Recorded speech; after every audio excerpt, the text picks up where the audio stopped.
성호 씨는요, 이제 남은 인생 좀 자기 위해 살아도 돼요.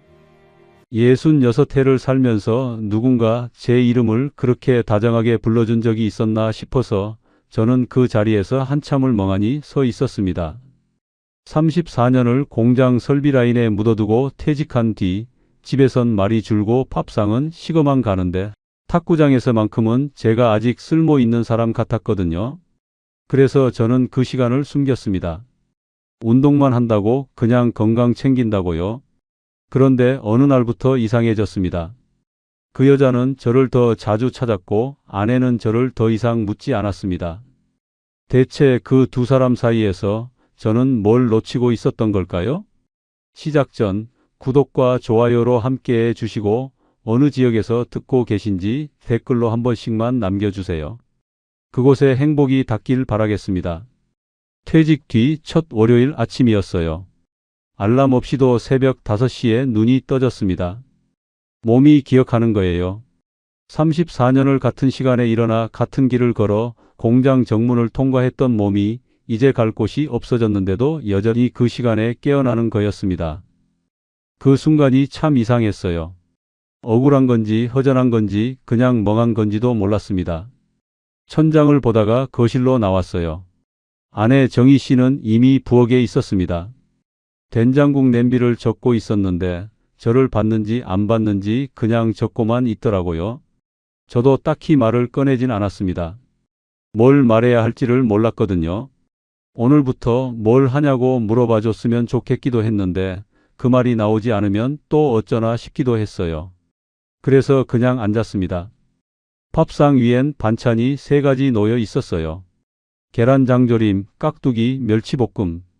늘 있던 것들이었습니다. 그런데 이상하게 그날따라 그 반찬들이 낯설어 보였어요. 숟가락을 들었다 놨다.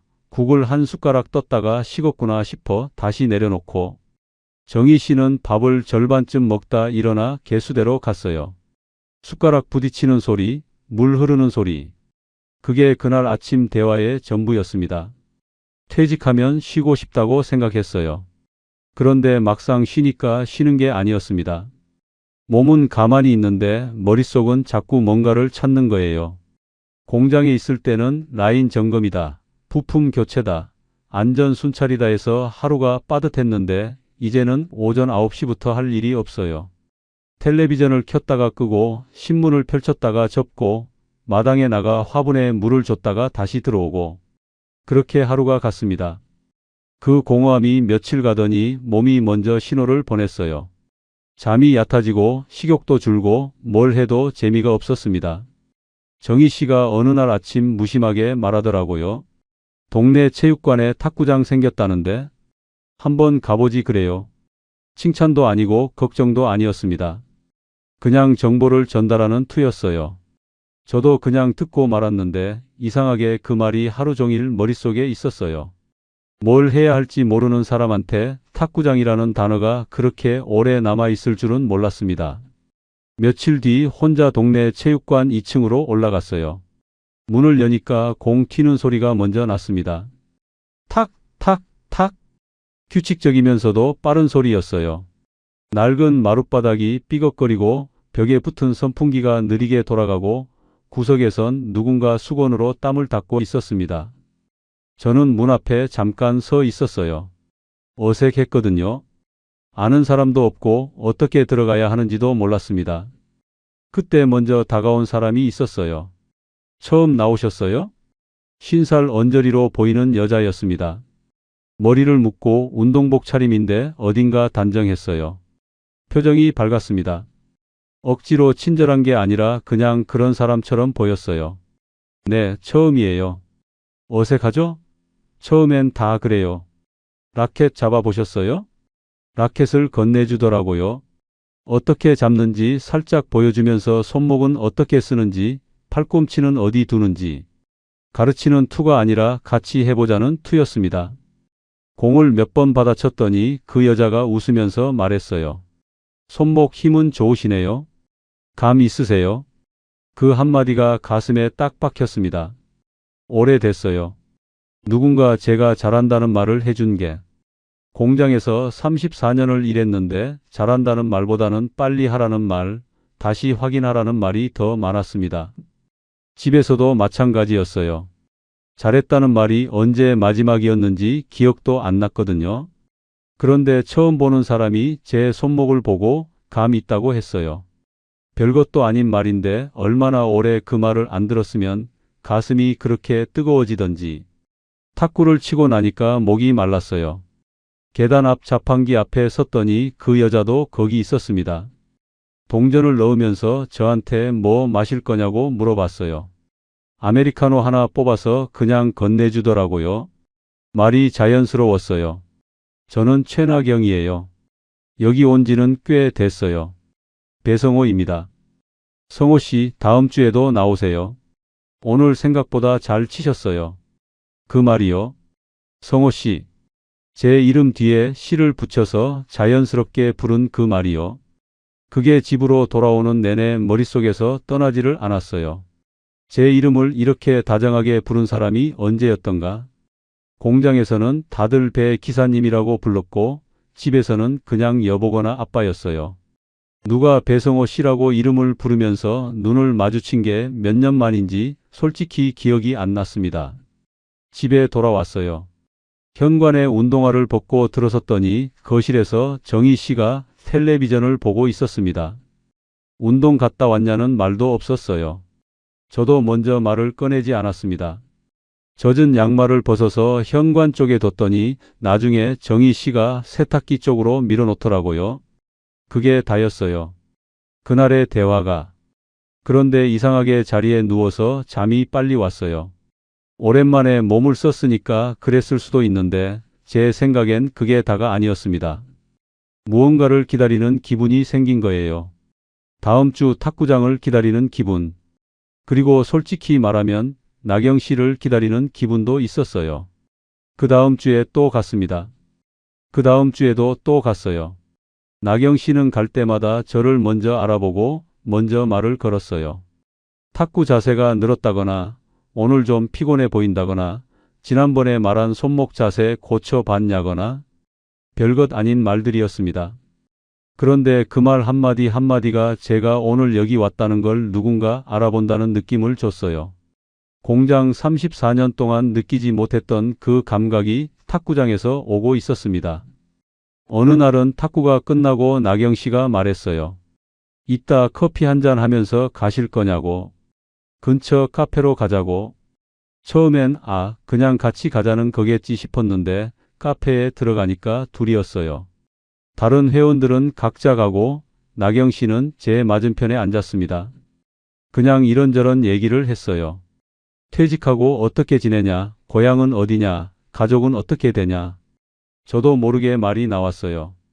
공장 얘기, 퇴직하고 나서 허전한 얘기, 집에서 할 일이 없다는 얘기. 나경 씨는 중간에 끊지 않고 다 들었습니다. 고개를 끄덕이면서 가끔 맞아요, 그랬을 것 같아요 하면서. 그 시간이 끝나고 집에 오는 길에 발걸음이 가벼웠어요. 오랜만이었습니다. 발이 가벼운 게. 그 다음 주부터 체육관 가는 횟수가 조금씩 늘기 시작했어요. 처음엔 주에 2번이었는데 3번이 됐습니다. 그리고 탁구가 끝나면 나경 씨와 커피를 마시거나 근처에서 간단히 뭔가를 먹고 오는 게 자연스러운 흐름이 됐어요. 저는 그걸 이상하게 생각하지 않았습니다. 그냥 운동 끝에 잠깐 쉬는 거라고, 동네 사람끼리 얘기 나누는 거라고 생각했어요. 정희 씨한테는 운동 다녀온다고만 했습니다. 운동이 좋다고, 탁구가 생각보다 재밌다고. 나경 씨 얘기는 꺼내지 않았어요. 꺼내야 할 이유를 못 느꼈다고 하면 거짓말이고 사실은 꺼내면 뭔가 달라질 것 같아서 그냥 두었습니다. 아내가 물어보지 않으니까 말하지 않아도 된다고 그렇게 생각했어요. 그러던 어느 날 탁구가 끝나고 자판기 커피를 뽑아 마시는데 나경 씨가 먼저 말을 꺼냈습니다. 성호 씨, 이따 시간 되면 저랑 잠깐 어디 갔다 올 수 있어요? 보여드리고 싶은 데가 있어서요. 어디냐고 물었더니 웃으면서 가보면 안다고 했어요. 그날 나경 씨 차를 따라서 간 곳이 어디였는지 저는 그때도 몰랐어요. 그게 그냥 오후 나들이인 줄만 알았으니까요. 나중에 생각해보면 그 순간이 처음 기울기 시작한 지점이었습니다. 이름을 불러주는 사람이 생겼다는 설렘 뒤에서 무언가가 아주 천천히 제 쪽으로 다가오고 있었던 거예요. 근데 그때의 저는 그걸 몰랐어요. 몰랐고 솔직히 알고 싶지도 않았는지 모릅니다. 누가 제 이름을 먼저 불러준다는 게 그렇게 오래 굶주린 감각이었거든요. 처음엔 그냥 운동이었어요. 주에 2번 체육관 2층 탁구장. 라켓 잡는 법도 어설프고 공을 받아치다가 헛스윙도 자주 했습니다. 그래도 몸을 쓰고 나면 개운했어요. 집에서 천장만 보다가 땀을 흘리고 나오니까 하루가 뭔가 채워진 기분이었거든요. 그게 처음엔 전부였습니다. 그런데 어느 순간부터 탁구보다 탁구 끝나고가 더 기다려지기 시작했어요. 나경 씨는 탁구장 분위기를 만드는 사람이었습니다. 공이 엇나간 회원한테 괜찮아요, 다시 하면 돼요 하고 웃어주고, 새로 온 사람한테는 먼저 다가가서 말을 걸고, 운동이 끝나면 수건이나 물 챙기는 것도 자연스럽게 했어요. 누가 시켜서 하는 게 아니라 그냥 몸에 배어 있는 사람처럼 보였습니다. 그런 사람이 저한테도 똑같이 해주니까 저는 그게 특별한 건지 아닌지를 구분하지 못했어요. 그냥 따뜻했습니다. 그것만 알았어요. 주 2회가 주 3회가 됐어요. 주 3회가 주 4회가 됐습니다. 정희 씨한테는 운동이 몸에 맞는다고 했어요. 탁구가 무릎에도 좋고 치매 예방에도 된다는 얘기를 어디서 읽었다고 했습니다. 정희 씨는 그래요 하고 말았어요. 더 묻지 않았습니다. 저도 더 말하지 않았어요. 그 무렵부터 아침 체육관, 오후엔 근처 카페가 자연스러운 하루 흐름이 됐어요. 나경 씨와 앉아서 이런저런 얘기를 했는데 주로 나경 씨가 말을 꺼내고 저는 듣고 맞장구를 쳤습니다. 나경 씨는 얘기가 많은 사람이었어요. 동네 사람들 이야기, 체육관 이야기, 요즘 중장년들이 모일 공간이 없다는 이야기. 말이 많다기보다는 관심이 많은 사람이었습니다. 세상 돌아가는 거, 사람들 필요한 거, 그런 것들을 잘 보는 눈이 있는 것 같았어요. 어느 날 오후였어요. 체육관 맞은편 분식집에서 우동을 먹고 있었습니다. 나경 씨는 젓가락을 들다가 잠깐 창밖을 보더니 말을 꺼냈어요. 성호 씨, 저 요즘 생각하는 게 있는데요. 뭐냐고 했더니 조금 뜸을 들이다가 말했어요. 중장년들이 운동도 하고 쉬기도 할 수 있는 작은 실내 공간을 하나 만들고 싶다고. 탁구대 2대 놓고 커피 머신 하나 두고 앉아서 쉴 자리 몇 개 만들면 된다는 거였어요. 간단한 샌드위치도 팔고 무릎 보호대나 실내화 같은 것도 구석에 진열해 두면 어떻겠냐고. 말이 구체적이었습니다. 막연한 꿈 얘기가 아니라 이미 머릿속에서 몇 번 그려본 사람의 말투였어요. 저는 흥미롭게 들었어요. 공장에서 설비 일을 오래 해서 그런지 공간이 어떻게 돌아가는지 그림 그리는 게 어렵지 않았거든요. 탁구대 2대면 어느 정도 면적이 필요한지, 동선은 어떻게 짜야 하는지 자연스럽게 이런저런 말이 나왔어요. 나경 씨가 눈을 반짝이면서 맞아요, 그게 바로 제가 생각한 거예요 했습니다. 그날 계산은 제가 했어요. 우동 2그릇에 김밥 1줄이었습니다. 별것도 아닌 금액이었어요. 그런데 카드를 꺼내서 계산하면서 이상하게 마음이 들떴어요. 누군가 옆에 앉아서 같이 밥을 먹고 저한테 의견을 묻고 고개를 끄덕이는 것만으로도 제가 아직 뭔가 쓸모 있는 사람 같은 기분이 드는 거였습니다. 공장에서 퇴직하고 나서 처음으로 느끼는 감각이었어요. 누군가의 계획 안에 내가 들어가 있다는 그 감각. 집에 돌아오는 길은 좀 늦었습니다. 현관문을 열고 들어서니까 부엌에서 달그락거리는 소리가 났어요. 정희 씨가 혼자 저녁을 먹고 있었던 것 같았습니다. 식탁 위엔 제 밥그릇도 있었는데 뚜껑이 덮여 있었어요. 국그릇 위엔 하얀 기름막이 얇게 올라와 있었습니다. 얼마나 오래된 건지 그게 보이는데도 저는 그냥 수저를 들었어요. 정희 씨가 부엌에서 나오더니 한마디 했습니다. 먹고 올 거면 말은 하고 다녀요. 짜증을 내는 투는 아니었어요. 그냥 사실을 전달하는 목소리였습니다. 그런데 저는 그 말에 괜히 방어적으로 반응했어요. 운동하고 잠깐 얘기 좀 했지. 그게 뭐 어때서? 정희 씨는 더 말을 잇지 않았습니다. 다시 부엌으로 들어가서 설거지를 했어요. 물 내려가는 소리가 한참 났습니다. 저는 식은 국을 다 먹지 못하고 방으로 들어갔어요. 그날 밤이었어요. 불을 끄고 자려는데 옆에서 정희 씨가 뒤척이는 소리가 났습니다. 잠이 안 오는 건지 뭔가 말하려는 건지 모르겠는데 저는 눈을 감고 있었어요. 먼저 말을 걸면 또 뭔가를 설명해야 할 것 같아서 그냥 자는 척을 했습니다. 얼마 뒤 정희 씨가 살그머니 일어나는 기척이 났어요. 거실 쪽으로 나가는 것 같았습니다. 저는 그냥 누워 있었어요. 화장실 가는가 보다 했거든요. 그런데 한참이 지나도 안 들어오길래 살짝 눈을 떴습니다. 문틈으로 거실 불빛이 새어 들어오고 있었어요. 한 10여 분 뒤에 정희 씨가 다시 들어왔습니다. 조심스럽게 이불을 당기는 소리가 났어요. 저는 여전히 자는 척을 했습니다. 뭘 하고 온 건지는 묻지 않았어요. 그냥 눈을 감았습니다. 지금 생각하면 그 밤부터였을 거예요. 그 무렵부터 집안 풍경이 조금씩 달라지기 시작했습니다. 저녁밥 시간이 점점 어긋났어요. 제가 늦게 들어오는 날이 많아지니까 정희 씨는 혼자 먼저 먹었고 제 몫은 덮어두는 게 자연스러운 흐름이 됐어요. 어느 날은 밥그릇이 하나만 꺼내져 있는 걸 봤습니다. 제 것은 없었어요. 제가 늦을 거라는 걸 알고 있어서 그랬겠지 싶었는데 이상하게 그 빈자리가 오래 눈에 밝혔어요. 대화도 줄었습니다. 원래도 많은 편은 아니었는데 그때부터는 더 줄었어요. 날씨 얘기, 건강 얘기, 뭐 먹었냐는 얘기 정도. 그마저도 한쪽이 꺼내야 겨우 이어지는 수준이었어요. 저도 먼저 말을 잘 꺼내지 않았고 정희 씨도 그랬습니다. 탁구장에서는 반대였어요. 나경 씨는 갈 때마다 새로운 얘기를 꺼냈습니다. 실내 운동 카페 얘기가 조금씩 구체화됐어요. 자리를 알아보고 있다고 했습니다. 동네 상가 중에 적당한 공실이 있는 것 같다고, 위치도 괜찮고 임대료도 나쁘지 않을 것 같다는 얘기를 했어요. 아직 확정은 아니라고 했지만 말하는 눈빛은 이미 거기 가 있는 것 같았습니다. 그러다가 어느 날 카페에서 나경 씨가 조심스럽게 말했어요. 저 같은 사람이 혼자 하긴 좀 벅차거든요. 같이 봐줄 사람만 있어도 되는데. 저는 그 말에 뭔가 할 말을 찾다가 그냥 흘렸습니다. 그때는 그게 무슨 의미인지 깊이 생각하지 않았어요. 그냥 혼자 하기 부담스럽다는 말로 들었거든요.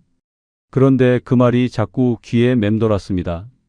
집에 오는 길에도 밤에 누워서도 같이 봐줄 사람. 나경 씨가 그 자리에서 저를 떠올리며 한 말인지 아닌지를 저는 물어보지 않았어요. 물어볼 용기가 없었던 건지 아니면 그냥 그렇게 믿고 싶었던 건지도 모르겠습니다. 그 무렵 어느 날 밤이었어요. 재킷을 벗어 걸어두었는데 나중에 보니까 주머니에서 영수증이 빠져나와 있었어요. 나경 씨와 갔던 카페 영수증이었는데 식탁 위에 올려져 있었습니다. 정희 씨가 빨래를 하려고 주머니를 확인하다가 꺼내놓은 거겠지 싶었어요. 저는 그냥 쓰레기통에 버렸습니다. 별것 아니라고 생각했어요. 그런데 정희 씨가 그 영수증을 어떤 눈으로 봤는지는 몰랐습니다. 몰랐고 그때는 알고 싶지도 않았어요. 며칠 뒤였습니다. 나경 씨가 탁구가 끝나고 말했어요. 성호 씨 상가 하나 봤는데요. 같이 가볼 수 있어요? 성호 씨 눈으로도 한번 봐주세요. 공장에서 설비 일 오래 하셨으니까 공간 보는 눈이 있잖아요. 하면서요. 저는 그 말에 어깨가 조금 올라가는 걸 느꼈습니다. 공장 다닐 때도 퇴직하고 나서도 누가 저한테 눈 좀 봐달라고 부탁하는 일이 없었거든요. 그런데 나경 씨는 저를 그 자리에 앉혀줬어요. 뭔가를 판단하고 도움을 줄 수 있는 자리에. 그래요, 한번 가보죠. 그 말이 제 입에서 나왔습니다. 이상하게 목소리가 컸어요. 자신이 있었거든요. 그 순간만큼은. 그게 문제의 시작이었다는 걸 저는 한참 뒤에야 알았습니다. 평일 낮이었어요. 나경 씨가 미리 주소를 문자로 보내줬습니다. 체육관에서 걸어서 10여 분 거리였어요. 익숙한 동네인데 그 골목은 처음 들어가 봤습니다. 오래된 상가 건물이 줄지어 있는 곳이었어요. 세탁소, 철물점, 오래된 부동산 하나. 그 사이에 셔터가 내려진 공실이 하나 있었습니다. 나경 씨는 먼저 와 있었어요. 건물 앞에서 저를 보더니 반갑게 손을 흔들었습니다. 오셨어요 하면서 웃는데 표정이 환했어요. 제가 온 게 진짜 기쁜 것 같았습니다. 저는 그 표정을 보면서 발걸음이 빨라지는 걸 느꼈어요. 셔터를 올리고 안으로 들어갔습니다. 먼지 냄새가 먼저 났어요. 오래 비어 있었던 공간 특유의 냄새였습니다. 벽지가 군데군데 벗겨져 있었고 천장 형광등은 3개 중에 하나가 나가 있었어요. 바닥은 낡은 비닐장판이었는데 모서리가 들떠 있었습니다. 창문 유리엔 먼지가 뿌옇게 앉아 있었어요. 저는 공간을 천천히 둘러봤습니다. 설비 일을 오래 한 사람 눈으로 보니까 이것저것 보이는 게 있었어요. 배수관 위치, 전기 분전함, 환기구 방향. 낡긴 했지만 구조는 나쁘지 않았습니다. 면적도 탁구대 2대 놓기에 넉넉하진 않아도 불가능한 수준은 아니었어요. 그때 나경 씨가 말하기 시작했습니다. 여기 저쪽 벽 붙여서 탁구대 2대 놓고요. 저기 입구 쪽에 커피 머신 두면 딱 좋아요.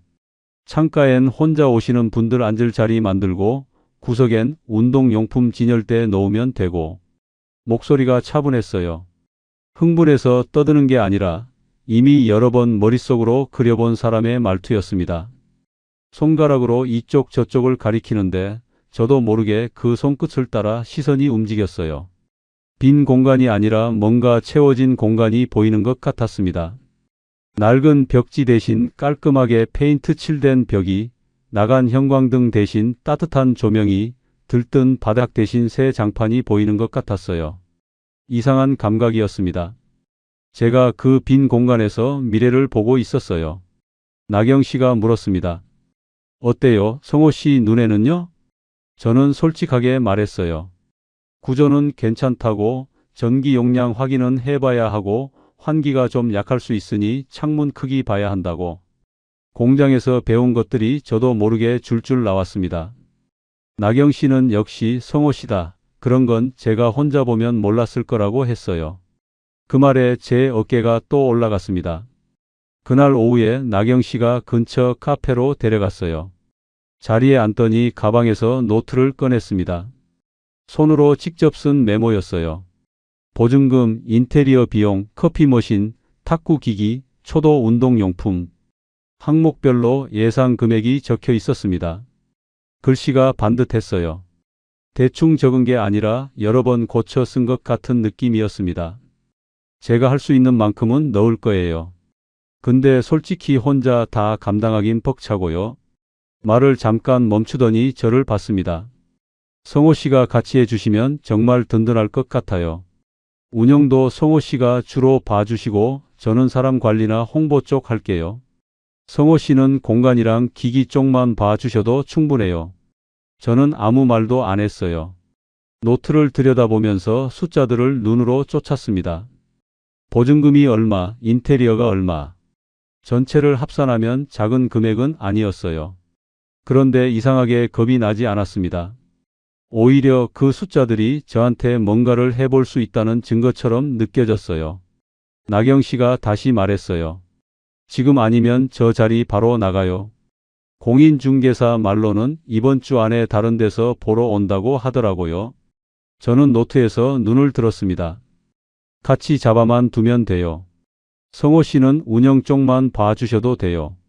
그 말이 귀에 꽂혔어요. 운영 쪽만 봐주셔도 된다는 말. 공장에서 34년 동안 설비를 봐온 사람한테 공간 운영을 맡아달라는 말이었습니다.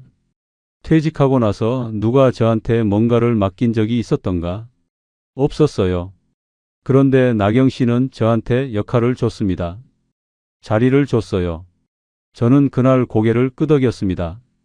크게 생각한 게 아니었어요. 그냥 해보자는 마음이었습니다. 오래 굶주린 그 감각이 저를 앞으로 밀어낸 거예요. 그날 밤 집에 돌아왔어요. 정희 씨는 거실 바닥에 앉아 양말을 개고 있었습니다. 형광등 불빛 아래서 하나씩 뒤집어 쌓는 손길이 아주 조용했어요.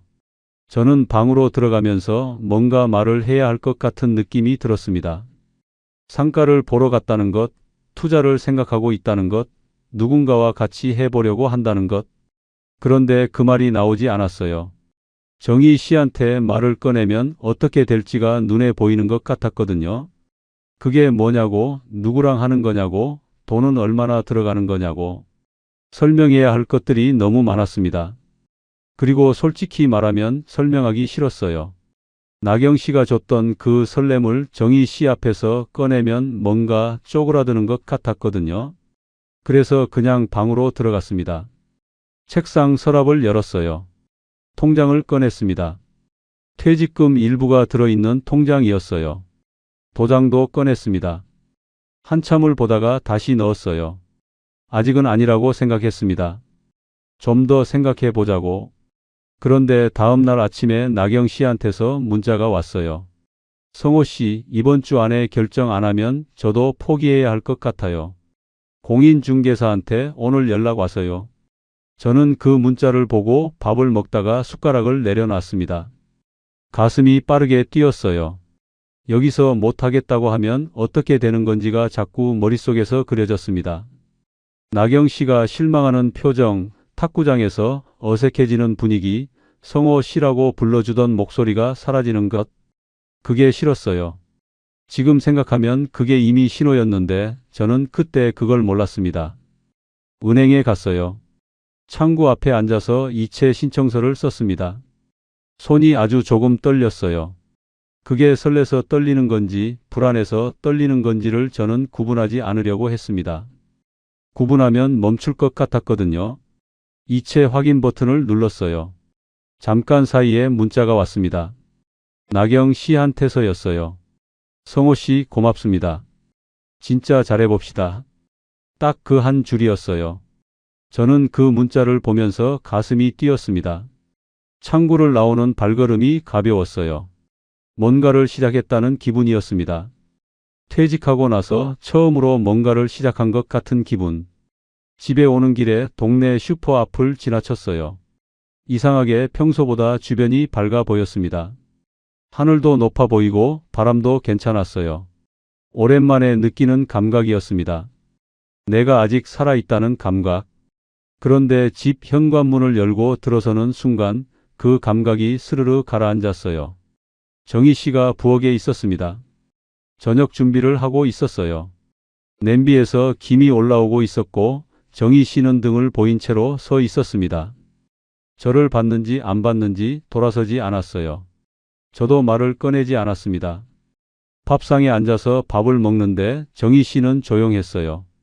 국을 한 그릇 다 먹도록 말이 없었습니다. 저도 없었어요. 숟가락 소리만 났습니다. 창밖에서 바람 소리가 잠깐 났다가 멈췄어요.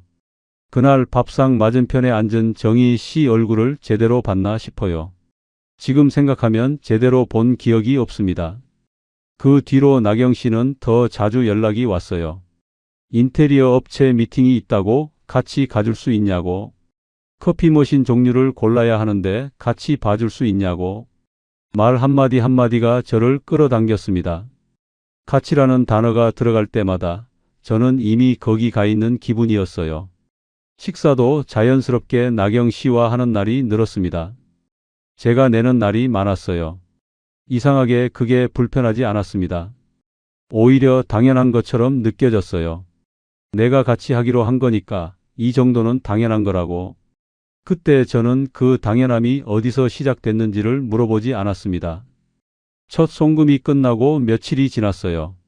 나경 씨는 이제 더 자주 연락을 했고 더 자연스럽게 다음 일정을 만들었습니다. 뭔가를 결정할 때마다 성호 씨 생각은 어때요? 를 물어봤어요. 저는 그 말이 좋았습니다. 의견을 묻는 사람이 생겼다는 게 그게 제가 원한 전부였으니까요. 이름을 불러주고 의견을 묻고 가치라는 말을 자연스럽게 써주는 사람. 퇴직하고 나서 그 감각이 얼마나 고팠는지를 저는 그때 처음 알았어요. 그리고 그 고품이 저를 얼마나 쉽게 움직이게 하는지도. 하지만 그걸 안 게 너무 늦었습니다. 첫 송금이 끝나고 나서 한동안은 괜찮았어요. 나경 씨는 인테리어 업체를 알아보고 있다고 했고 커피 머신 카탈로그를 보내줬고 탁구 로봇 기기 영상 링크도 보내줬습니다. 뭔가가 진짜로 굴러가고 있다는 느낌이었어요. 저는 그 링크들을 하나씩 열어보면서 이건 어떤 것 같다. 저건 가격 대비 어떤지 모르겠다. 나름대로 의견을 달아서 답장을 보냈습니다. 그게 재밌었어요. 오래 안 했던 짓이었거든요. 뭔가를 검토하고 의견을 내고 결정에 참여하는 것. 그런데 그 평온함이 그리 오래 가지 않았습니다. 송금을 한 지 2주쯤 지났을 때였어요. 나경 씨한테서 연락이 왔습니다. 성호 씨, 인테리어 업체에서 견적이 처음보다 좀 올라왔어요. 자재값이 올랐다고 하는데 추가로 조금 더 필요할 것 같아요. 얼마냐고 물었어요. 나경 씨가 금액을 말했습니다. 처음 얘기보다 꽤 올라 있었어요. 저는 잠깐 멈칫했습니다. 그런데 나경 씨가 말을 이었어요. 저도 너무 미안한데요. 요즘 자재값이 다 올랐대요. 업체를 바꾸면 일정이 밀리고 그러면 임대료만 더 나가거든요. 그 말이 맞기도 했습니다. 일정이 밀리면 임대료는 계속 나가는 거니까요. 저는 또 고개를 끄덕였어요. 그리고 또 송금을 했습니다. 그게 시작이었어요. 인테리어 추가비가 한 번 더 생겼습니다. 이번엔 화장실 배관 공사가 필요하다고 했어요. 그 다음엔 에어컨 교체 얘기가 나왔습니다. 기존 에어컨이 상업 공간에는 용량이 부족하다고 새로 달아야 한다고 했어요. 커피 머신도 처음에 보던 것보다 한 단계 위 모델로 바꿔야 한다고 했습니다. 처음 모델은 하루 사용량을 감당 못할 수 있다고, 탁구 로봇 기기도 성금을 먼저 넣어야 납품이 된다고 했어요. 명목은 매번 달랐어요. 그런데 방향은 하나였습니다. 돈이 더 필요하다는 것. 나경 씨는 늘 미안한 표정이었어요. 전화할 때마다 목소리가 조심스러웠습니다. 성호 씨한테 이런 말 꺼내기가 너무 죄송하다고, 저도 이렇게 될 줄 몰랐다고. 그 말이 진심처럼 들렸어요. 억지로 꾸민 것 같지 않았습니다. 그래서 저는 매번 괜찮다고 했어요. 이 정도는 할 수 있다고. 그런데 어느 날 나경 씨가 말했습니다. 성호 씨, 여기서 멈추면 지금까지 넣은 것도 애매해져요. 그 말이 딱 가슴에 박혔어요. 지금까지 넣은 것. 그 말을 듣는 순간 제가 이미 얼마를 넣었는지가 머릿속에서 계산됐습니다. 그 금액이 떠오르니까 더 멈출 수가 없었어요. 여기서 그만두면 그게 다 날아가는 거니까. 조금만 더 하면 된다는 말이 나경 씨 입에서 나오기도 전에 제 머릿속에서 먼저 나왔습니다. 그래서 또 넣었어요. 몸도 이상해지기 시작했습니다. 잠이 얕아졌어요. 새벽에 눈이 떠지면 머릿속에서 숫자가 굴러갔습니다. 지금까지 얼마 들어갔고 앞으로 얼마가 더 필요하고 언제쯤 오픈이 되는 건지. 계산이 맞아 들어가는 것 같으면 잠깐 안도가 됐다가 또 다른 변수가 떠오르면 다시 뒤척였어요. 체육관에 가는 것도 점점 체력이 달렸습니다. 탁구를 치다가 어지러운 느낌이 오는 날이 있었어요. 계단에서 잠깐 손잡이를 잡고 멈춰 선 적도 있었습니다. 숨이 조금 찼어요. 예전엔 이 계단을 그냥 올라갔는데 그때부턴 한 번씩 멈추게 됐습니다. 편의점 앞 의자에 앉아 쉰 날도 있었어요. 캔커피를 하나 사서 뚜껑을 딸 때 손등이 보였습니다. 핏줄이 도드라져 있었어요. 오래된 손이었습니다. 34년을 공장에서 쓴 손. 그 손으로 지금 뭘 하고 있는 건가 싶었어요. 잠깐 그런 생각이 스쳤습니다. 그런데 오래 붙들지 않았어요. 나경 씨가 오픈만 하면 성호 씨 표정이 달라질 거라고 했으니까. 그 말을 믿었습니다. 믿고 싶었어요. 그러던 어느 저녁이었습니다. 집에 들어서는데 식탁 위에 뭔가 놓여 있었어요. 투명 파일이었습니다. 서류를 넣는 그 얇은 파일이요. 안에 종이가 여러 장 들어 있었어요. 저는 처음엔 정희 씨 서류인가 싶어서 그냥 지나치려 했는데 파일 위에 아무 말이 없이 그냥 놓여 있는 게 이상했습니다. 집어 들었어요. 첫 장은 카드 사용 내역이었습니다. 날짜별로 정리돼 있었어요. 체육관 근처 카페 이름, 분식집 이름, 이름 모를 커피숍들. 날짜를 보니까 제가 탁구장을 주 4회로 늘린 뒤부터였습니다. 꼼꼼했어요. 빠진 날짜가 없었어요. 두 번째 장은 계좌 이체 확인증이었습니다. 손이 멈췄어요. 제가 나경 씨한테 보낸 금액들이 날짜별로 나와 있었어요. 첫 번째, 두 번째, 세 번째. 인테리어비라고 한 것, 에어컨 교체비라고 한 것, 커피 머신 성금이라고 한 것. 전부 다 거기 있었습니다. 제가 흘려보낸 돈들이 한 장 안에 정리돼 있었어요. 세 번째 장에는 상가 위치를 손으로 메모한 종이가 있었습니다. 제가 나경 씨한테 문자로 받아서 메모해뒀던 주소였는데 어떻게 알았는지 그 동네 이름이 적혀 있었어요. 그 옆엔 체육관 주차권 영수증도 있었고 카페 영수증도 있었습니다. 제가 무심코 버린 것들, 주머니에서 꺼내놓은 것들이 다 모여 있었어요. 파일을 넘기는 손이 떨렸습니다. 마지막 장이었어요. 종이 한 장이 들어 있었는데 프린트가 아니라 손으로 쓴 글씨였습니다. 정희 씨 글씨였어요. 반듯하고 눌러 쓴 글씨. 짧은 문장이었습니다. 집에서는 언제부터 말을 끊었는지 나는 날짜가 기억난다. 그게 전부였어요. 저는 그 문장 앞에서 한참을 서 있었습니다. 앉지도 못하고 파일을 내려놓지도 못하고 그 짧은 문장이 긴 말보다 더 많은 걸 담고 있었어요. 따지는 말도 아니고 화내는 말도 아니었습니다. 그냥 사실이었어요. 정희 씨는 그냥 사실을 적어뒀어요. 그러고 보니 정말 그랬습니다. 제가 언제부터 먼저 말을 안 했는지, 밥상에서 먼저 입을 연 게 언제였는지, 정희 씨가 뭔가 물어봤을 때 제대로 대답한 게 언제였는지 기억이 잘 안 났어요. 그게 더 무서웠습니다. 내가 언제부터 이 집에서 말을 끊었는지를 내가 기억 못하는데 옆에 있는 사람은 날짜가 기억난다는 거니까요. 정희 씨는 부엌에 있었습니다. 설거지를 하고 있었어요. 물 흐르는 소리가 났습니다. 저는 파일을 식탁 위에 내려놓고 정희 씨 등을 봤어요. 뭔가 말을 해야 할 것 같았습니다. 이게 뭐냐고, 왜 이런 걸 모아뒀냐고, 아니면 미안하다고. 그런데 아무 말도 안 나왔어요. 정희 씨는 설거지를 다 하고 행주로 손을 닦았습니다. 저를 한번 봤어요. 눈이 마주쳤습니다. 화난 눈이 아니었어요. 슬픈 눈도 아니었습니다. 그냥 보는 눈이었어요. 다 알고 있다는 눈이었습니다. 그리고 방으로 들어가 버렸어요. 저는 거실에 혼자 남았습니다. 식탁 위에 파일이 그대로 있었어요. 저는 다시 한번 그 파일을 들여다봤습니다. 날짜가 적힌 카드 내역, 이체 확인증, 손으로 쓴 짧은 메모. 정희 씨가 이걸 언제부터 모은 건지, 어떤 마음으로 날짜를 적어가면서 모은 건지, 그 생각을 하니까 가슴이 내려앉았습니다.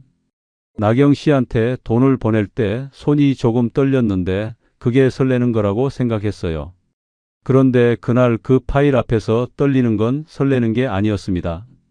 그냥 무서운 거였어요. 그날 밤이었어요. 방에서 정희 씨가 먼저 잠든 것 같았습니다. 숨소리가 고르게 났어요.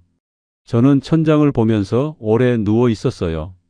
파일 안에 있던 숫자들이 자꾸 머릿속에서 어른거렸습니다. 내가 그 돈을 어디에 썼는지, 그게 지금 어디에 있는 건지. 그런데 이상하게 나경 씨한테 연락하고 싶다는 생각은 안 들었어요. 오히려 더 고요한 곳에서 뭔가가 천천히 식고 있는 느낌이었습니다. 이튿날 아침이었어요. 밥상에 앉으려는데 핸드폰이 울렸어요. 문자였습니다. 발신인을 보니까 딸 수진이었어요. 수진이가 먼저 문자를 보내는 일이 많지 않았거든요. 뭔가 싶어서 열어봤습니다. 아버지, 오늘 통화 가능해요? 짧은 문자였어요. 저는 잠깐 식탁을 봤습니다. 정희 씨는 부엌에서 뭔가를 하고 있었어요. 저는 핸드폰을 주머니에 넣었습니다. 그날 오후에 수진이한테서 전화가 왔어요. 안부 인사가 짧게 오고 가더니 수진이가 조용히 물어봤습니다. 아버지, 요즘 집에서 무슨 일 있어요? 그 목소리가 낮았어요. 걱정하는 건지 이미 아는 건지 구분이 안 됐습니다. 저는 아무것도 없다고 했어요. 그냥 운동하고 지낸다고. 수진이는 잠깐 침묵하다가 말했어요. 그래요. 잘 지내요, 아버지. 그 한마디가 왜 그렇게 낯설었는지 모르겠습니다. 잘 지내요가 그냥 인사말이 아니라 다른 말 같았어요. 전화를 끊고 나서 한참 동안 핸드폰을 손에 쥐고 있었습니다. 집에서는 이미 뭔가가 진행되고 있었던 거예요. 저만 몰랐습니다. 그날 아침은 유난히 일찍 눈이 떠졌어요. 창밖이 아직 어스름했습니다. 새벽 공기가 창틈으로 조금 들어오고 있었어요. 정희 씨는 옆에서 자고 있었습니다. 숨소리가 고른 걸 보니 깊이 잠든 것 같았어요. 저는 그 숨소리를 들으면서 천장을 봤습니다. 한참을 그렇게 있었어요. 머릿속이 복잡했습니다. 나경 씨한테 보낸 돈이 자꾸 떠올랐어요. 인테리어비, 에어컨 교체비, 커피 머신 성금, 탁구 기기값. 명목은 다 달랐는데 방향은 하나였습니다. 그리고 식탁 위에 놓여 있던 그 투명 파일도 떠올랐어요. 정희 씨 글씨로 적힌 그 짧은 문장도요. 집에서는 언제부터 말을 끊었는지 나는 날짜가 기억난다. 그 문장이 밤새 머릿속에서 나갔다 들어왔다 했습니다.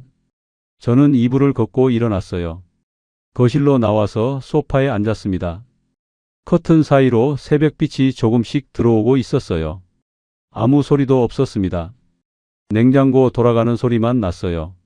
그 고요함 속에서 저는 이상한 생각을 했습니다. 이렇게 사는 게 맞는 건가? 공장 34년, 집에서는 밥 먹고 자고 아내와는 말이 줄고 자식들은 각자 살고 퇴직하고 나서도 마찬가지였어요. 아침에 일어나서 갈 곳이 없고 밥상에서 할 말이 없고 하루가 비어 있었습니다. 그 비어 있는 하루를 탁구장이 채워줬고 나경 씨가 채워줬어요. 그 공간에서만큼은 제가 쓸모 있는 사람 같았거든요.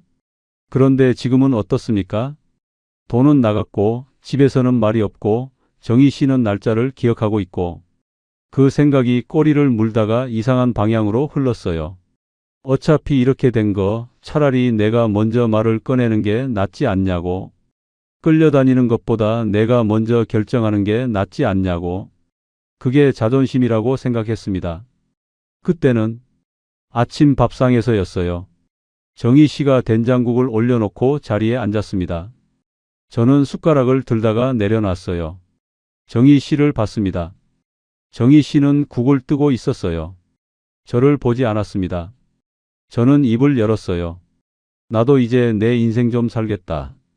목소리가 생각보다 크게 나왔습니다. 정희 씨가 숟가락을 멈췄어요. 저는 계속했습니다. 평생 공장만 보고 살았으면 됐지 않냐고. 이제 나도 하고 싶은 거 좀 하면서 살 수 있는 거 아니냐고. 말을 하면서 눈이 자꾸 흔들렸어요. 목소리는 컸는데 눈이 제 마음대로 되지 않았습니다. 어딘가 떳떳하지 못한 게 눈에서 나오는 것 같았어요. 정희 씨는 아무 말도 안 했습니다. 한참을 듣고 있었어요. 제가 말을 이어가는 동안 숟가락을 내려놓고 그냥 앉아 있었습니다. 표정이 환하지 않았어요. 놀란 것도 아니었어요. 그냥 듣고 있었습니다. 그 표정이 오히려 더 불편했어요. 소리라도 질러주면 저도 맞서서 뭔가를 쏟아낼 수 있었을 텐데. 정희 씨가 자리에서 일어났습니다. 방으로 들어갔어요. 저는 밥상 앞에 혼자 앉아 있었습니다. 국이 식어가고 있었어요. 잠깐 뒤에 정희 씨가 다시 나왔습니다. 손에 서류 봉투를 들고 있었어요. 식탁 위에 내려놓았습니다. 저는 봉투를 봤어요. 흰 봉투였는데 두툼했습니다. 정희 씨가 말했어요. 한번 봐요. 목소리가 낮고 차분했습니다. 저는 손을 뻗어서 봉투를 열었어요. 서류가 여러 장 들어 있었습니다. 첫 장은 협의이혼 안내문이었어요. 법원 이름이 찍혀 있었습니다. 그 다음 장은 재산 정리 메모였어요. 집, 통장, 각자 가져갈 것들이 항목별로 적혀 있었습니다. 마지막 장에는 정희 씨 거주 계획이 짧게 적혀 있었어요. 어디서 살 건지, 어떻게 생활할 건지 다 차분하게 준비되어 있었습니다. 저는 그 서류들을 보면서 아무 말도 못했어요. 제가 먼저 이 인생 살겠다고 큰 소리를 쳤는데 정희 씨는 이미 그 이유를 준비해뒀던 거였습니다. 제가 결정한다고 생각했는데 실제로는 이미 다 정해져 있었던 거예요. 목이 잠겼습니다. 뭔가 말을 해야 할 것 같았어요. 그런데 뭘 말해야 하는지 몰랐습니다. 미안하다고 하면 지금까지 한 말이 다 거짓이 되는 것 같고 그냥 하겠다고 하면 이게 진짜 맞는 건지도 몰랐어요. 정희 씨가 다시 부엌으로 들어갔습니다. 그날 이후로 집안 공기가 달라졌어요. 말이 더 줄었습니다. 줄었다기보다 없어졌어요. 아침에 밥상이 차려져 있으면 각자 먹었고 저녁에는 제가 없는 날이 많았습니다. 정희 씨는 더 이상 먹고 오면 말이라도 하라고 하지 않았어요. 그냥 놔뒀습니다. 그게 더 무거웠어요. 법원 복도에 가게 된 건 그로부터 얼마 안 돼서였습니다. 형광등이 하얗게 켜진 복도였어요. 플라스틱 의자가 줄지어 있었고 번호표를 뽑아서 기다리는 사람들이 여럿 있었습니다. 저는 의자에 앉아서 번호표를 들고 있었어요. 옆에 정희 씨가 앉아 있었습니다. 서로 눈을 마주치지 않았어요. 그 복도가 참 길게 느껴졌습니다. 기다리는 동안 아무 말도 안 했어요. 번호가 불릴 때까지 그냥 앉아 있었습니다. 형광등이 조금 깜빡거렸어요. 복도 저편에서 아이 울음소리가 잠깐 났다가 멈췄습니다. 서류를 들고 지나가는 사람, 전화를 받으며 걷는 사람. 세상은 평소처럼 돌아가고 있었어요. 저만 멈춰 있는 것 같았습니다. 그때 복도 끝에서 아들 현우가 들어오는 게 보였어요. 딸 수진이는 오지 않았습니다. 현우는 저한테 짧게 고개를 숙이고 정희 씨 옆에 앉았어요. 정희 씨한테 뭔가 낮게 말하는 것 같았는데 저한테는 들리지 않았습니다. 잠깐 뒤에 현우가 자리에서 일어났어요. 가려는 것 같았습니다. 저는 현우를 봤어요. 현우가 저를 보면서 말했습니다. 엄마 혼자 다 정리했어요. 그게 다였어요. 더 아무 말도 없이 현우는 복도를 걸어 나갔습니다. 저는 그 뒷모습을 보면서 가슴 한쪽이 무너지는 걸 느꼈어요. 화가 나야 하는데 화가 나지 않았습니다. 억울해야 하는데 억울하지도 않았어요. 그냥 비어있는 느낌이었습니다. 제가 이 집 바깥 사람이 됐다는 걸 현우 목소리로 확인한 것 같았어요. 정희 씨 혼자 다 정리했다는 그 말이 오래 귀에 맴돌았어요. 절차가 끝나고 나서 갈 곳을 찾아야 했습니다. 미리 알아본 곳이 있었어요. 동네에서 멀지 않은 원룸이었습니다. 작은 고시원 비슷한 건물이었는데 방이 아주 좁았어요. 문을 열면 바로 싱크대가 있고 그 옆에 침대가 있었습니다. 싱크대에서 물을 틀면 물소리가 침대까지 울렸어요. 창문은 작았고 바깥이 보이긴 했는데 옆 건물 벽이 대부분이었습니다. 짐을 옮기는데 오래 걸리지 않았어요. 큰 짐은 없었습니다. 옷 몇 벌, 세면도구, 통장, 도장. 박스 2개였어요. 그걸 들고 그 좁은 방 문을 열고 들어가는데 발이 잘 안 떨어졌습니다. 억지로 들어갔어요. 첫날 밤이었습니다. 방에 불을 켰는데 너무 밝았어요. 형광등이 하얘서 눈이 부셨습니다. 불을 끄니까 너무 어두웠어요. 침대에 누웠는데 익숙하지 않은 냄새가 났습니다. 퀴퀴하다기보다는 그냥 낯선 냄새였어요. 이 방에 제 냄새가 없다는 게 느껴졌습니다. 핸드폰을 들었어요. 나경 씨한테 문자를 보냈습니다. 다 정리됐다고, 이제 진짜 시작해 볼 수 있겠다고. 잠깐 뒤에 답장이 왔어요. 이제 정말 시작이네요. 딱 그 한 줄이었습니다. 저는 그 문자를 보면서 가슴이 뛰어야 하는데 뛰지 않았어요. 오히려 서늘해졌습니다. 이제 정말 시작이라는 말이 왜 그렇게 차갑게 읽히는 건지 몰랐어요. 설레야 할 문장인데 이상하게 텅 빈 것 같았습니다. 핸드폰을 내려놨어요. 천장을 봤습니다. 아까보다 눈이 어둠에 익어서 이제 천장이 보였어요. 아무것도 없는 흰 천장이었습니다. 집 천장에는 형광등 주변에 얼룩이 있었어요. 오래된 얼룩인데 저는 그게 언제 생긴 건지도 몰랐습니다. 그냥 늘 거기 있었어요. 근데 이 방 천장에는 그런 것도 없었어요. 깨끗했습니다. 그런데 그 깨끗함이 더 낯설었어요. 몇 날을 그렇게 있었습니다. 아침에 일어나면 편의점에서 뭔가를 사다 먹었어요. 김밥이거나 삼각김밥이거나. 낮에는 동네를 걷다가 들어오고 저녁에도 비슷했습니다. 나경 씨한테서는 연락이 왔어요. 이것저것 물어보는 문자들이었습니다. 저는 짧게 답했어요. 그러다가 며칠 뒤였습니다. 나경 씨한테서 전화가 왔어요. 목소리가 조심스러웠습니다. 상가 계약을 확정하려면 마지막으로 추가금이 조금 더 필요하다고 했어요. 이번엔 금액이 달랐습니다. 지금까지 넣은 것보다 컸어요. 저는 잠깐 말이 없었습니다. 나경 씨가 말을 이었어요. 나경 씨 쪽에서 낼 수 있는 건 다 냈는데 이번 건은 성호 씨가 좀 도와주셔야 할 것 같다고. 은행에서 대출을 알아보면 어떻겠냐고. 요즘 중장년 대상 소액 대출 상품이 있다고 했습니다. 대출. 그 단어를 듣는 순간 좁은 방이 더 좁아지는 것 같았어요. 숨이 조금 막혔습니다.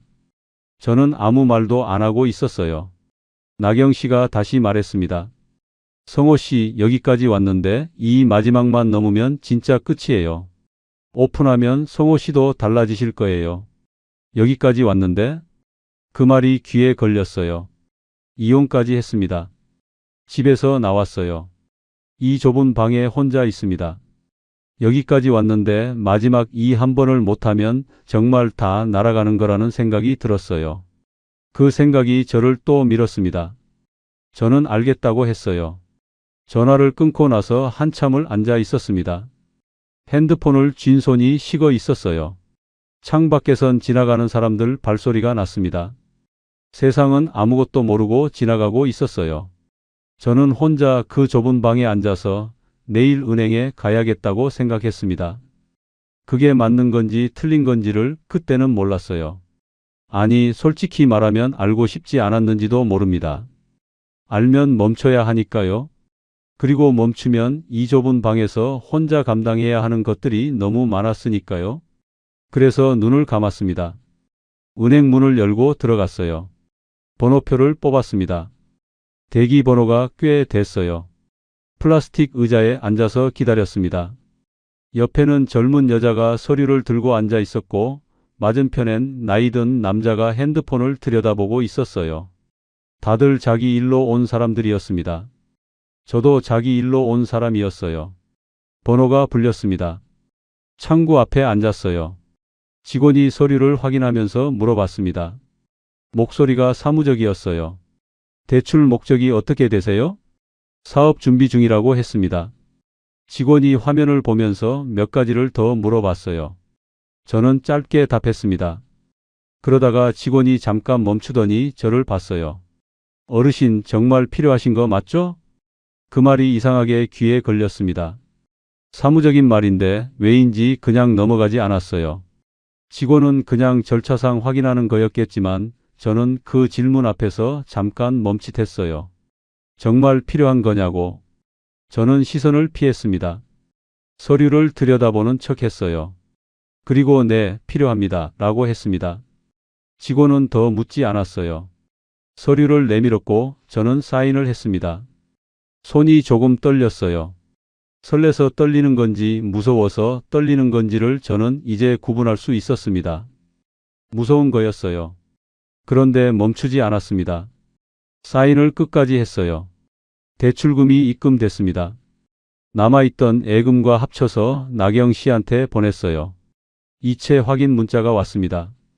그 문자를 보는데 손가락 끝이 차가웠어요. 은행 자동문이 열렸습니다. 밖으로 나왔어요. 자동문 앞 유리에 제 얼굴이 비쳤습니다. 잠깐 그 얼굴을 봤어요. 낯설었습니다.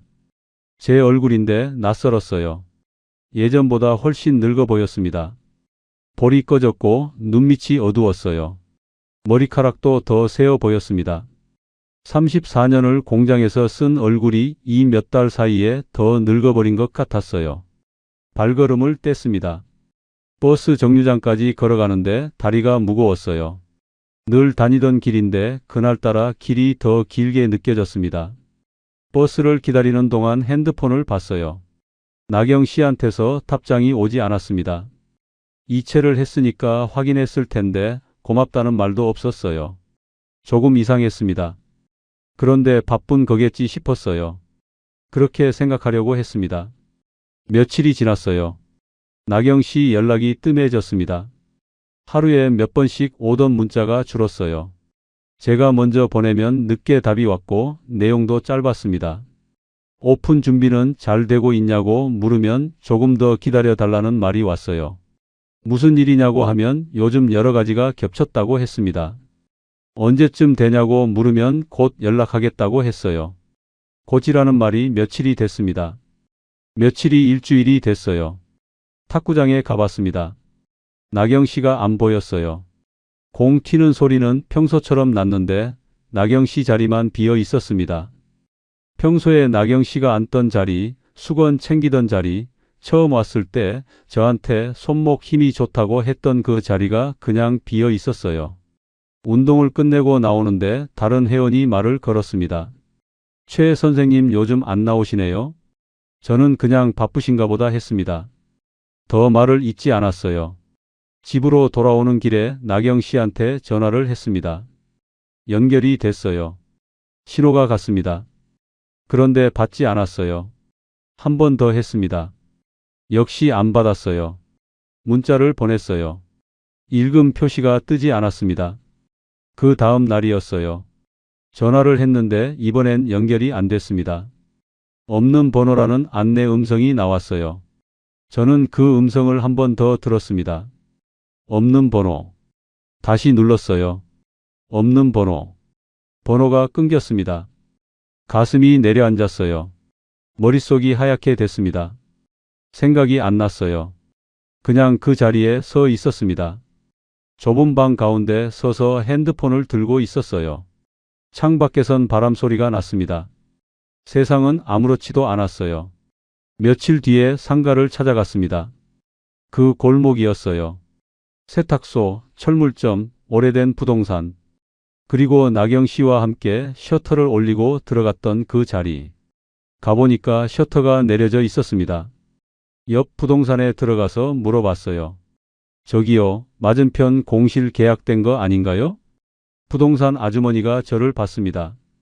거기요? 계약된 적 없어요. 오래 비어있는 자리예요.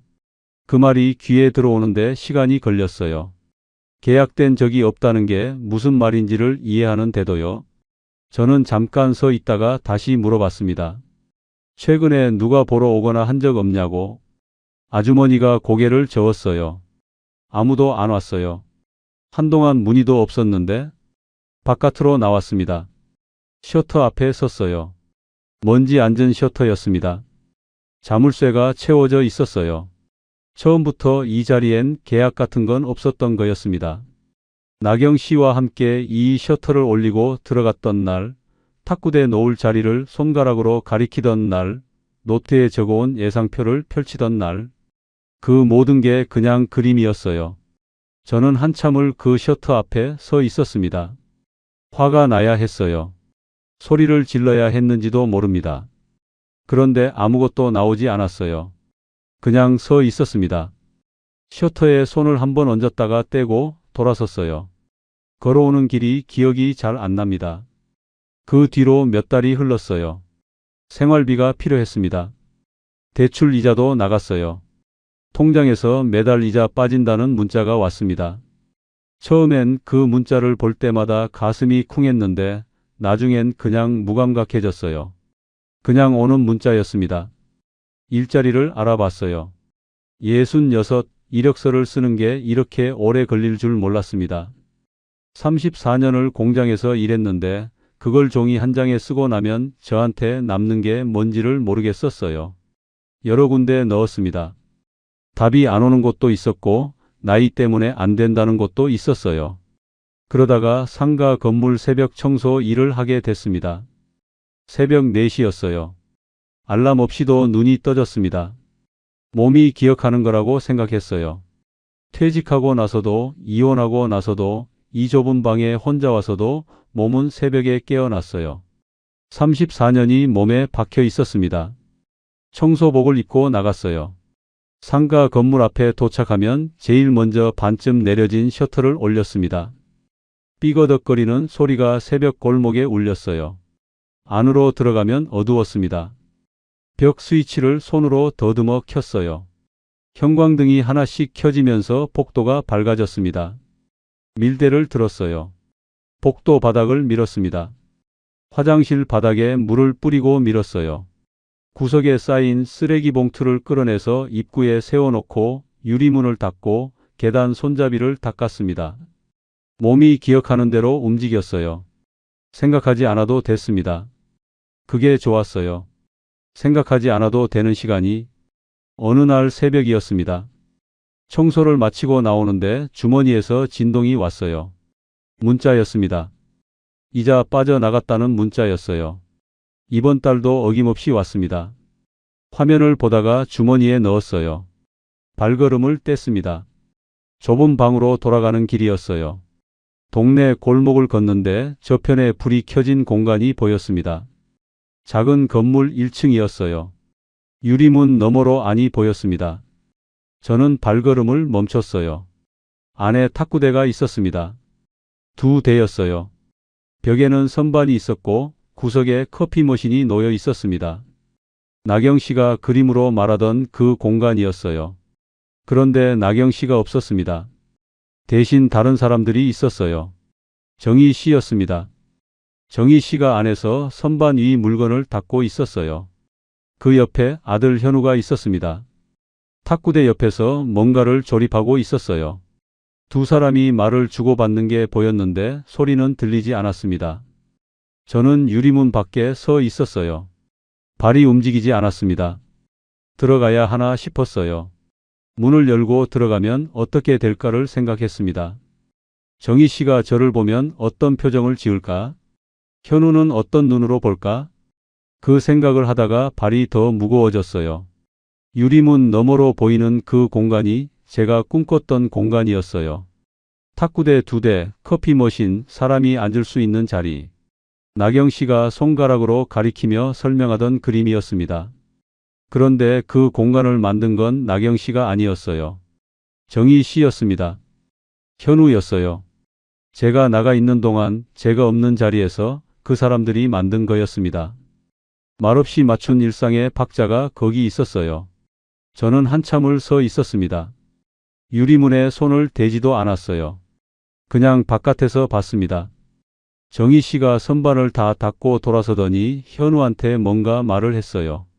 현우가 고개를 들고 웃었습니다. 그 웃음이 유리문 너머로 보였어요. 저는 돌아섰습니다. 골목을 걸었어요. 발소리만 났습니다. 새벽 공기가 차가웠어요. 주머니에 손을 넣었더니 핸드폰이 잡혔습니다. 이자 문자가 와 있는 핸드폰이요. 좁은 방으로 돌아왔어요. 불을 켰습니다. 형광등이 하얗게 켜졌어요. 방은 그대로였습니다. 싱크대, 침대, 작은 책상. 아무것도 달라진 게 없었어요. 저는 책상 앞에 앉았습니다. 서랍을 열었어요. 새 통장이 있었습니다. 며칠 전에 만든 통장이었어요. 잔액이 얼마 안 됐습니다. 그래도 제 이름으로 된 통장이었어요. 볼펜을 들었습니다. 통장 표지 안쪽 여백에 제 이름을 적었어요. 배성호. 누군가와 시작하는 이름이 아니었습니다. 누군가 불러줄 이름도 아니었어요. 그냥 저 혼자 감당해야 하는 이름이었습니다. 볼펜을 내려놨어요. 그 순간 처음으로 알았습니다. 제가 원한 게 뭔지를요. 새 여자가 아니었어요. 새 사업도 아니었습니다. 탁구장도 커피 머신도 실내 운동 카페도 아니었어요. 저는 그냥 누군가 제 이름을 불러주는 순간이 그리웠던 겁니다. 성호 씨 하고 다정하게 기다렸다는 듯이 그 한마디가 고팠던 거예요.